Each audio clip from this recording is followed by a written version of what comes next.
Welcome. Madam President, Mr. President, it's great to see you both again. And our last summit, we committed to revitalizing the partnership between the EU and the United States. And over the last 2 years, we made good on that commitment, I think. And we stood together to support the brave people of Ukraine in the face of Putin's aggression. And we stood together to tackle the economic challenges and establish standards to guide our relationship with China. And we're standing together now to support Israel in the wake of Hamas's appalling terrorist attack. And I just think that it's been one of the great pleasures of my presidency to be able to work with both of you. I mean that sincerely. This morning, we're going to discuss the situation on both the ground of both Israel and Ukraine. And we look forward to discussing how we're going to continue to seize the full potential of our partnership, including working together to drive the clean energy transition, to address unfairly traded steel and aluminum imports, to advance progress on critical minerals negotiations it's undergoing, and to manage a problem that also has a lot of promise as much as risk, artificial intelligence. And so I want to thank you both for being here and for your unwavering commitment to our partnership. And President Michel, I'll turn it over to you. Thank you, dear President. Thank you for your warm welcome. The EU and US, we share a special bond. We are more than close allies. We are close friends. And I remember when you visited Brussels, you told us the moving story of your uncle Frank who served at the Battle of the Bulge in Belgium. And I have also a personal story. My grandfather raised me with a strong admiration for your country, the United States, and for the sacrifices your young men and women made to liberate our part of Belgium. Today, the world faces enormous challenges, and today more than ever, the world needs a strong EU-US alliance to tackle these challenges. The conflict in the Middle East is a tragedy. So much suffering, so many heartbreaking images. I would like to thank you for your personal involvement, traveling to the region and working to have a positive influence. We condemn the Hamas and its terrorist attack against Israel. Israel has the right to defend itself, and that must be done in line with international and humanitarian law. We continue working day and night to help the most vulnerable in Palestine with their urgent needs and to foster the conditions to relaunch the peace process based on a two-state solution. The EU was born as a peace project, so we continue to work tirelessly to help end the cycle of violence. On European soil, Russia continues to rain missiles down on the people of Ukraine and will stay focused on our strong support for the Ukrainian people, and we are grateful for America's support for Ukraine. The EU, with our member states, we have provided over 82 billion euros of support, and the strong backing will continue for as long as it takes. Finally, the EU and US, we are forging a united front to tackle all these challenges head-on. Working together and supporting each other is in our mutual interest, and it is good for the world.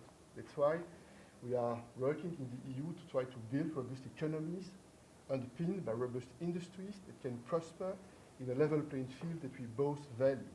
The EU and US, we have a powerful trade relationship, and sometimes we have our differences, but that's why we are here to cooperate, to find solutions that work for businesses and workers on both sides of the Atlantic. So we have a lot to discuss. We'll do it honestly, like good friends do. Thank you. Well, we always have. And by the way, I told you about my uncle who won the Purple Heart, the Battle of the Bulge, and my father's younger brother. My father came to me after I was a senator, and he said, you know, his brother's name was Frank. And he said, you know, Uncle Frank never got his Purple Heart. I think you could find out about that. I was a senator, so I found out, and sure enough he did, so I got a Purple Heart for him. I invited him over to the house of the family to give it to him. He said, I don't want the damn thing. And I said, why? He said, the others died. I didn't. I don't want it. And an awful lot of brave people died as well there. Ursula, Madam President, the floor is yours. Thank you very much. Speaking of personal transatlantic bonds.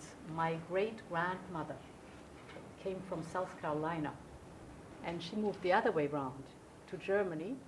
You're all married king, girl. my- I try to talk down there. Married my great-grandfather. And to make a longer story short, today I am the proud mother of 2 American citizens.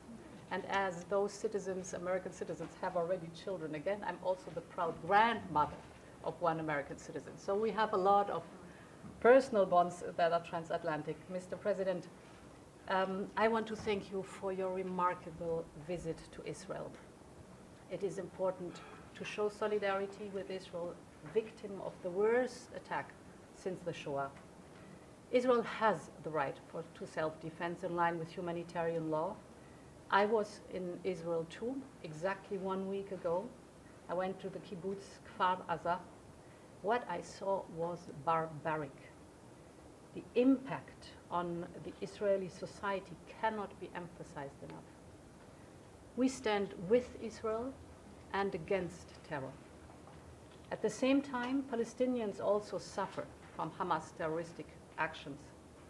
As we have both said, Hamas does not represent the Palestinian people. The United States and the European Union are both significantly increasing their humanitarian aid to civilians in Gaza. This is crucial in view of their suffering. And we must also work actively to prevent regional escalation. I'm particularly concerned about Iran and its proxies.